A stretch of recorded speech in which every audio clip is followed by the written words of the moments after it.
Busco un lugar para vivir y descansar, donde no hace falta ni llamar. Un saludo y bienvenidos a todos aquellos que siguen Pan de Vida. El mensaje, el tema que traigo para hoy, lo he titulado El autocontrol. El autocontrol y el dominio propio siempre van unidos a la mansedumbre y la templanza, y son cualidades del fruto del Espíritu Santo.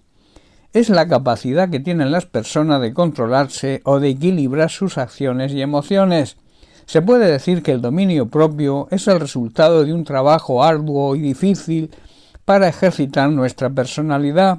La personalidad es el conjunto de características o cualidades originales que destacan en algunas personas y que constituye una diferencia individual que la distingue de otra persona. El autocontrol, el dominio propio, es lo opuesto a la conducta destructora y desordenada. Pablo en Romanos capítulo 13, versículos 12 al 14 nos dice lo siguiente: La noche está avanzada y se acerca el día. Desechemos pues las obras de las tinieblas y vistámonos las armas de la luz. Andemos como de día, honestamente, no en glotonerías y borracheras, no en lujurias y lascivias, no en contiendas y envidia, sino vestíos del Señor Jesucristo y no proveáis para los deseos de la carne. Una persona con autocontrol deja de lado los actos oscuros como si se quitara la ropa sucia y se pusiera la vestidura resplandeciente de una vida recta y honrada. Nosotros, los creyentes que pertenecemos al día, andamos en la verdad, la claridad y la santidad, debemos vivir siendo ejemplo a la vista de todos. No podemos participar de la oscuridad, donde la ignorancia y el pecado abunda, en medio de las fiestas desordenadas y en las borracheras, ni tampoco debemos vivir en perversión sexual y en la inmoralidad, ni meternos en peleas ni contiendas. Más bien debemos vivir con la presencia del Señor Jesucristo en nuestra vida, y no podemos permitir pensar en forma de complacer los malos deseos de nuestra naturaleza pecaminosa. Pablo en Primera de Tesalonicenses capítulo 5 versículos 6 al 9 también exhorta diciendo: Por tanto no durmamos como los demás, sino velemos y seamos sobrios, pues los que duermen de noche duermen, y los que se embriagan de noche se embriagan. Pero nosotros que somos del día, seamos sobrios, habiéndonos vestido con la coraza de fe y de amor, y con la esperanza de salvación como yelmo, porque no nos ha puesto Dios para ira, sino para alcanzar salvación por medio de nuestro Señor Jesucristo. Nosotros, los creyentes, los que creemos y seguimos a Jesucristo, debemos mantenernos en guardia, no dormidos como hacen los demás. Debemos estar alerta y lúcidos, o sea, bien despejados. Es en la noche, en la oscuridad, cuando la gente duerme y los bebedores, dice el apóstol Pablo, se emborrachan. Pero los que vivimos en la luz, o sea, los que vivimos al amparo de la verdad, de la palabra de Dios y de la sabiduría divina, debemos mantenernos lúcidos y despiertos, protegidos por la armadura de la fe y el amor, y usando por casco la confianza de nuestra salvación.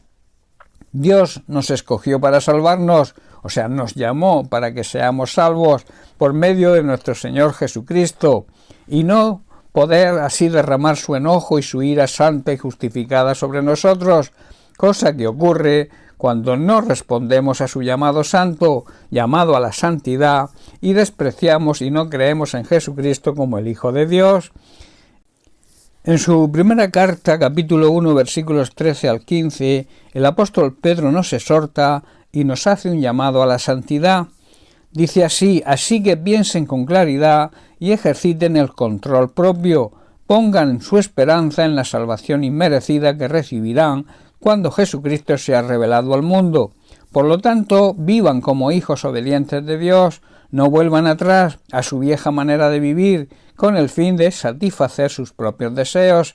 Antes lo hacían por ignorancia, pero ahora sean santos en todo lo que hagan, tal como Dios, quien los eligió, es santo. En la Biblia vemos que existen varios conceptos que están estrechamente implicados para designar la moderación con que los cristianos deben controlar su vida, utilizar los bienes materiales y de manera especial la comida, la bebida y los apetitos sexuales desordenados. En el capítulo 5, versículo 18, de Efesios, Pablo dice lo siguiente: no se emborrachen con vino, porque eso les arruinará la vida. En cambio, sean llenos del Espíritu Santo. Y en 1 de Timoteo, capítulo 3, versículos 2 al 5, Pablo habla en este caso sobre las cualidades de los líderes, o sea, de los ministerios que Dios regala a su iglesia. Dice así: por esta razón, un anciano, o sea, un ministro del Señor, debe ser un hombre que lleve una vida intachable, debe ser fiel a su esposa, debe tener control propio, vivir sabiamente y tener una buena reputación. Con agrado debe recibir visitas y huéspedes en su casa y también debe tener la capacidad de enseñar. No debe emborracharse ni ser violento, debe ser amable, no debe buscar pleitos ni amar el dinero. Debe dirigir bien a su propia familia y que sus hijos le respeten y lo obedezcan, pues si un hombre no puede dirigir a los de su propia casa, ¿cómo podrá cuidar de la iglesia de Dios? La templanza es el término que más se aproxima a esta declaración y a lo que significaba el autocontrol o el dominio propio, y es una palabra griega que significa, que señala la discreción y moderación que debía tener un rey en la administración de su imperio. Y este ejemplo nos es válido para nosotros hoy, para poder dirigir la Iglesia con la excelencia que Dios exige.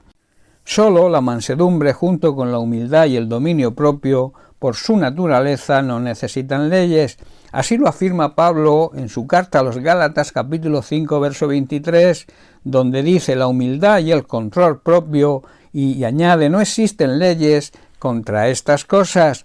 Todo ser humano tiene la facultad de adoptar decisiones propias, o sea, puede elegir lo que prefiera, pero cuando nuestra voluntad no está gobernada por la razón, sino por el apetito o capricho, es cuando necesitamos ser controlados por la ley. La cobardía es lo contrario, es lo opuesto al autocontrol y el dominio propio.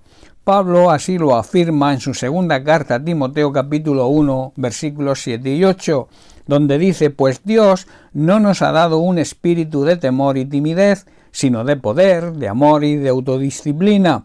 Así que nunca te avergüences de contarles a otros acerca de nuestro Señor, y tampoco, dice Pablo, te avergüences de mí, aun cuando estoy preso por Él. Con las fuerzas que Dios te da, prepárate para sufrir conmigo a causa de la buena noticia, o sea, por causa del Evangelio. Nunca podemos avergonzarnos de predicar el Evangelio de salvación por todas partes, y también debemos estar preparados para sufrir por anunciar las buenas noticias del Evangelio de Jesucristo. Esto es parte de un proceso del esfuerzo humano que se añade a la fe. Dios ha dado al creyente un espíritu de dominio propio para que pueda regular su conducta moral. Resumidamente vemos el ejemplo de José, que tuvo que controlar sus emociones y sus impulsos frente a sus hermanos en Egipto. Leamos unos versículos sobre esto. En Génesis capítulo 43, versículos 30 y 31 dice: entonces José se apresuró a salir de la habitación porque la emoción de ver a sus hermanos lo había vencido. Entró en su cuarto privado, donde perdió el control y se echó a llorar. Supo esperar a estar solo para desahogarse. Después de lavarse la cara, volvió a salir ya más controlado. Y en el Nuevo Testamento vemos que el autocontrol, el dominio propio, es esencialmente una característica del fruto del Espíritu Santo que todo creyente debe tener, porque el Espíritu Santo mora en él. Gálatas capítulo 5 versículos 22 y 23, Pablo habla de esto. Dice así: pero la clase de fruto que el Espíritu Santo produce en nuestra vida es amor, alegría, paz, paciencia, gentileza, bondad, fidelidad, humildad y control propio. Y añade: no existen leyes contra estas cosas, porque andando, viviendo en el Espíritu, se respeta toda la ley. Bien, pues hasta aquí el mensaje de hoy. Que Dios te bendiga. Un abrazo.